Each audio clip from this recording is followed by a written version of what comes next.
3 minute এডুকেশনে আপনাকে স্বাগতম।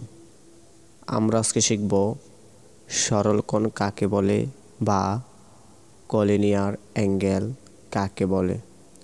আপনি যদি আমাদের চ্যানেলে নতুন দর্শক হয়ে থাকেন তাহলে চ্যানেলটি এখনই সাবস্ক্রাইব করে পাশে থাকা বেল আইকনে ক্লিক করে দিন, যাতে করে আমাদের পরবর্তী ভিডিও আপনি পেয়ে যান। আর ভিডিওতে একটি লাইক করবেন এবং কমেন্ট করে আপনার মতামত জানাবেন। সরল কোণ বা কলিনিয়ার অ্যাঙ্গেল কাকে বলে?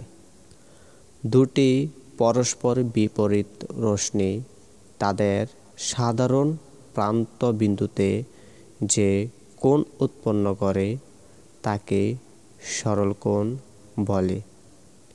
আবার বলি, দুটি পরস্পর বিপরীত রশ্মি তাদের সাধারণ প্রান্ত বিন্দুতে যে কোণ উৎপন্ন করে তাকে সরল কোণ বলে।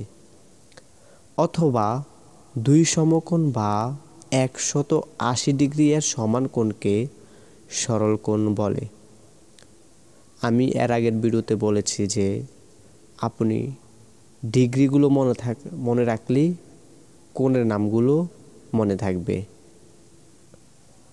সরল কোণের হবে 180 ডিগ্রি, অর্থাৎ দুই সমকোণ। এক সমকোণ সমান 90 ডিগ্রি, তাহলে সরল কোণ হবে দুই সমকোণ। দুই সমকোণ বা 180 ডিগ্রি এর সমান কোণকে সরল কোণ বলে। কোণ এ বি সি একটি সরল কোণ। চিত্রে আপনারা দেখতে পাচ্ছেন যে এটি ABC একটি 80 ডিগ্রি কোণ, অর্থাৎ এটি একটি সরল কোণ। এই ছিল আমাদের আজকের ভিডিওটি। পরবর্তী ভিডিও দেখার জন্য আমন্ত্রণ রইল। সে পর্যন্ত ভালো থাকবেন। ধন্যবাদ।